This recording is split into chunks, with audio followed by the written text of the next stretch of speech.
રાહુલ ગાંધી વિદેશમાં જાય અને ભારત વિશે કંઈ ખરાબ ના બોલે એવું તો બની જ ના શકે.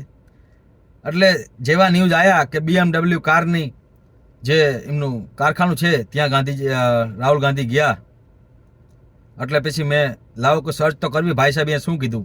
તો ભાઈ સાહેબ કહે છે કે ભારતમાં સતત મેન્યુફેક્ચરિંગ ઘટતું જાય છે, એને વધારવા માટે આમ કરવું જોઈએ, ફલાણું ઢોકળું પૂછડું.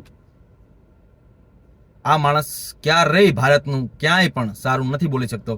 જો આ ગૂગલ પર સર્ચ કર્યું તમે ચેક કરી લો, અને 2 દિવસ પહેલાનું જ ન્યૂઝનું છે એ તમે ચેક કરી લો, ખુદ ચેક કરી લો. આ બોલે ને તો આ તમારે એકવાર ચેક કરવાનું રાખો કે આ ખોટું જ બોલે આ વ્યક્તિ. હાવ ભારત વિશે વિદેશમાં જઈને ખરાબ બોલે છે એ તો ઠીક, પણ હાલો તમે અહીંયા રાહુલ ગાંધી જ્યાં તો તમે અહીંયા પૂછ્યું કે નહીં કે તમારો શેઠ કઈ જાતિનો છે, તમારી ઓફિસમાં કઈ કઈ જાતિના લોકો આવે છે, અને મજૂર કયા જાતિના છે, પૂછ્યું કે નહીં?